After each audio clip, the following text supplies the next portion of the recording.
Good morning అండి. ఈరోజు మనం మాట్లాడుకునేది మద్యం కుంభకోణం. అలాగే రాజ్ కసిరెడ్డి గారు, అలాగే మిథున్ రెడ్డి గారు, అలాగే కృష్ణమోహన్ గారు, అలాగే ధనంజయ రెడ్డి గారు, వీళ్ళందరూ సిట్టు విచారణలో ఉన్నారు. ఈ విచారణలో కీలక ఆధారాలు బయటపెట్టారు. ఎందుకంటే ఎలక్షన్ ముందు ఒక 100 కోట్లు ఒక 10 మంది ఎంపీల దగ్గరికి వెళ్ళింది. అలాగే రాయలసీమ, ప్రకాశం ఆ డిస్టిక్లో ఎంపీలకి వెళ్ళిందని చాలా క్లియర్గా చెప్పారు సిట్టు విచారణలో. అలాగే నెక్స్ట్ ఆ డబ్బు కొన్ని సెల్ కంపెనీల ద్వారా వచ్చింది. అంటే మద్యం మీద వచ్చిన క్యాష్ని సెల్ కంపెనీల ద్వారా దాన్ని ఇంప్లిమెంట్ చేశారు. అలాగే ఒంగోలుకి సంబంధించిన ఒక ఇన్ఫ్రా కంపెనీ, అది కిరణ్ కుమార్ అంట వ్యక్తి వేరు, ఆయన ఐఐటి చేశారు. ఆయన ద్వారా సెల్ కంపెనీలు సృష్టించి అలాగే సైఫ్ అహ్మద్, అలాగే అవినాష్ రెడ్డి, వరుణ్ కుమార్ ఇలాంటి వాళ్ళు ద్వారా ఈ మనీని ఎంపీ నిధులకి అలాగే 43 మంది ఎమ్మెల్యేలకి పంచిపెట్టారు.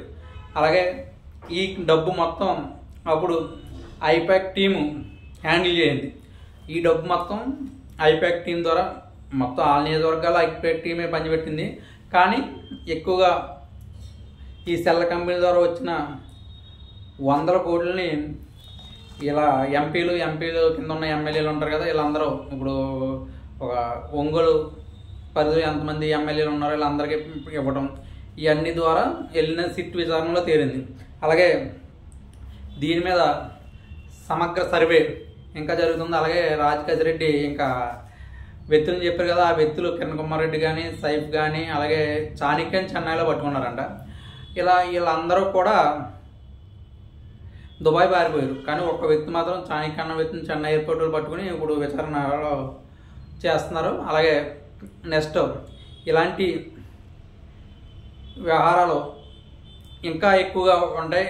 లాస్ట్కి ఎవరికి వెళ్ళినాయి అన్నది చెప్పాలంటే ఇప్పుడు దుబాయ్లో ఉన్న కిరణ్ కుమార్ కానీ, అలాగే సైఫ్ కానీ, అలాగే అవినాష్ రెడ్డి కానీ ఇలాంటి వాళ్ళు అందరూ కూడా వస్తే అప్పుడు లాస్ట్ ఎవరికి వెళ్ళింది ఈ అమౌంట్ అన్నది కీలకంగా ఉంది. అలాగే చెవిరెడ్డి భాస్కర్ రెడ్డి కూడా అప్పుడు ఆ రోజుల్లో 37 కోట్లు పట్టుకున్నారు.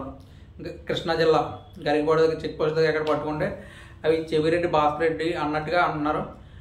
అప్పుడు ఈ సెల్ కంపెనీల ద్వారా వెళ్ళిన అమౌంట్ అంట అది కూడా. అలాగే ప్రతిదీ కూడా సెల్ కంపెనీలు క్రియేట్ చేయడం అంటే ఒక కంపెనీ ఉంటుంది, ఎక్కడి నుంచో డబ్బు వస్తుంది, దాన్ని ఆ వేలో పంచిపెట్టేస్తారు. అలా ఆ విధంగా ఎక్కువగా ట్రాన్స్ఫర్ అయ్యింది ఈ వైఎస్ జగన్మోహన్ రెడ్డి గారు అధికారంలో ఉన్నప్పుడు మద్యం కుంభకోణం అని సిట్ అధికారులు చెప్తున్నారు.